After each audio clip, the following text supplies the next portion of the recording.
D gang ವಿಚಾರಕ್ಕೆ ಸಂಬಂಧಪಟ್ಟಂಗೆ ಮಾತಾಡಲೇಬೇಕು. ಯಾಕಂದರೆ ಹಿಂದೆ ಅವರು ಖುದ್ದಾಗಿ ಕೋರ್ಟಿಗೆ ಹಾಜರಾಗಿದ್ದು, ಅದಾದಮೇಲೆ ನ್ಯಾಯಾಧೀಶರು ಕೇಳಿದ್ದು ತಪ್ಪು ಮಾಡಿದ್ರ ಅಂತ 100ಕ್ಕೆ 99.9% ಜನ ಯಾರು ಒಪ್ಕೊಳ್ಳಲ್ಲ, ಅವರು ನಿರಾಕರಿಸಿದರು. ಹೀಗಾಗಿ ಇವತ್ತು ವಿಚಾರಣೆ ಶುರುವಾಗುತ್ತೆ.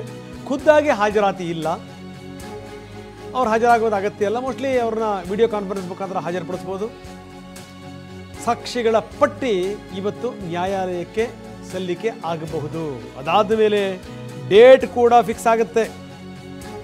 ಸಾಕ್ಷ್ಯ ವಿಚಾರಣೆಗೆ ಡೇಟ್ ಕೂಡ ಫಿಕ್ಸ್ ಆಗುತ್ತೆ.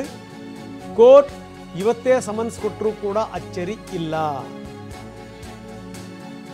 ಸುಪ್ರೀಂ ಕೋರ್ಟಲ್ಲಿ ಅವ್ರು ಹೇಳ್ದಂಗೆ, ರಾಜ್ಯ ಸರ್ಕಾರ ಹೇಳ್ದಂಗೆ ಆದಷ್ಟು ಬೇಗ ಇದರ ವಿಚಾರಣೆಯನ್ನು ಶುರು ಮಾಡ್ತೀವಿ ಅಂತ ಹೇಳಿದ್ದಿದೆಯಲ್ಲ, ಇದಕ್ಕೆ ಸಂಬಂಧಪಟ್ಟಂಗೆ ಚಟುವಟಿಕೆಗಳು ತೀವ್ರಗೊಂಡಿವೆ. ಇದು ಸಹಜವಾಗಿಯೇ ಡಿ ಗ್ಯಾಂಗಿಗೆ ಆತಂಕ ತರುವಂಥ ಸಂಗತಿ.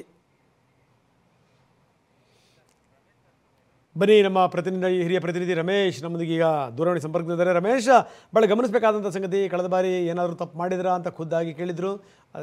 ನಾವು ಮಾತಾಡಿದ್ವಿ, ಆ ಸಂದರ್ಭದಲ್ಲಿ ಯಾರು ಕೂಡ ಒಪ್ಕೊಳ್ಳಿಕ್ಕೆ ಸಾಧ್ಯನೇ ಇಲ್ಲ ಅಂತ ಹೇಳಿದರು. ಹಾಗಾಗಿ ಏನು ಅಂತಂದರೆ ಇವತ್ತು ವಿಚಾರಣೆ ಆಗುತ್ತೆ.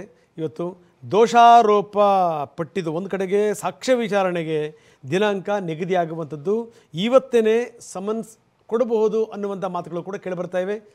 ಏನಿದೆ ಇದ್ರ ಬಗ್ಗೆ ಹೆಚ್ಚಿನ ವಿವರ ರಮೇಶ್? ರಂಗನಾಥ್, ಕಳೆದ ಬಾರಿ ದರ್ಶನ್ ಹಾಜರಾದಾಗ ಖುದ್ದಾಗಿ ಹಾಜರಾಗಲೇಬೇಕಿತ್ತು. ಯಾಕಂದ್ರೆ ವಿಡಿಯೋ ಕಾನ್ಫರೆನ್ಸಿಂಗ್ ಮುಖಾಂತರ ಸರಿಯಾಗಿ ಧ್ವನಿ ಕೇಳೋದಿಲ್ಲ ಅನ್ನೋ ಕಾರಣಕ್ಕೋಸ್ಕರ ಕೋರ್ಟ್ ಅವರನ್ನು ಖುದ್ದಾಗಿ ಹಾಜರುಪಡಿಸೋದಕ್ಕೆ ಸೂಚನೆ ಕೊಟ್ಟಿತ್ತು ದರ್ಶನ್ ಪರ ವಕೀಲರ ಮನವಿ ಮೇರೆಗೆ. ಆಗ ಹಾಜರು ಮಾಡಿದಾಗ ಬಹಳ ಇಕ್ಕಟ್ಟಿನ ಸಂದರ್ಭ ಎದುರಾಗಿತ್ತು. ಯಾಕಂದ್ರೆ ಕೋರ್ಟ್ ನಲ್ಲಿ ವಿಚಾರಣೆ ಮಾಡೋದಕ್ಕೇನೆ ಜಾಗ ಇಲ್ಲದಷ್ಟು ಕಿಕ್ಕಿರಿದು ವಕೀಲರು ಮತ್ತೆ ಜನರು ಸೇರಿದ್ರು. ಹೀಗಾಗಿ ಇವತ್ತು ಕೋರ್ಟ್ಗೆ ದರ್ಶನ ಖುದ್ದಾಗಿ ಹಾಜರು ಮಾಡುವಂತ ಸಾಧ್ಯತೆ ಇಲ್ಲ. ಯಾಕಂದ್ರೆ ಸಾಕ್ಷ್ಯ ವಿಚಾರಣೆ ಸಂದರ್ಭದಲ್ಲಿ ಇದೇ ತರ ಜನ ಸೇರಿದ್ರೆ ಆಗ ಖಂಡಿತ ಅಲ್ಲಿ ಸಾಕ್ಷ್ಯ ವಿಚಾರಣೆ ಆಗೋದಕ್ಕೆ ಸಾಧ್ಯ ಇಲ್ಲ. ಯಾಕಂದ್ರೆ ಅಲ್ಲಿ ಸಾಕ್ಷಿಗಳ ಹೇಳಿಕೆಯನ್ನು ಕೊಡಬೇಕಾಗತ್ತೆ, ಪಾರ್ಟಿಸೌಲ್ ಇರಬೇಕಾಗತ್ತೆ. ಹೀಗಾಗಿ ಇವೆಲ್ಲ ಪ್ರಕ್ರಿಯೆ ನಡೆಯಬೇಕು ಅಂದ್ರೆ ಅಲ್ಲಿ ಶಾಂತವಾದಂತಹ ವಾತಾವರಣ ಇರಬೇಕು, ಮತ್ತೆ ಯಾವುದೇ ರೀತಿ ಏನು ಇಕ್ಕಟ್ಟಿನ ವಾತಾವರಣ ಇರೋದಕ್ಕೆ ಸಾಧ್ಯ ಇಲ್ಲ. ಹೀಗಾಗಿ ಅವ್ರು ಖುದ್ದಾಗಿ ಹಾಜರಾಗುವ ಅವಶ್ಯಕತೆ ಇಲ್ಲ. ವಿಡಿಯೋ ಕಾನ್ಫರೆನ್ಸಿಂಗ್ ಮುಖಾಂತರ ಕೋರ್ಟ್ ಇವತ್ತು ವಿಚಾರಣೆಯನ್ನ ನಡೆಸುತ್ತೆ. ಇವತ್ತು ಸಾಕ್ಷಿಗಳ ಪಟ್ಟಿಯನ್ನ ಪ್ರಾಸಿಕ್ಯೂಷನ್ ಕೋರ್ಟ್ಗೆ ಸಲ್ಲಿಸೋ ಸಾಧ್ಯತೆ ಇದೆ. ಒಂದ್ ವೇಳೆ ಸಲ್ಲಿಸಿದ್ರೆ ಆಗ ಕೋರ್ಟ್ ಎಷ್ಟು ಇಂಪಾರ್ಟೆಂಟ್ ರಮೇಶ್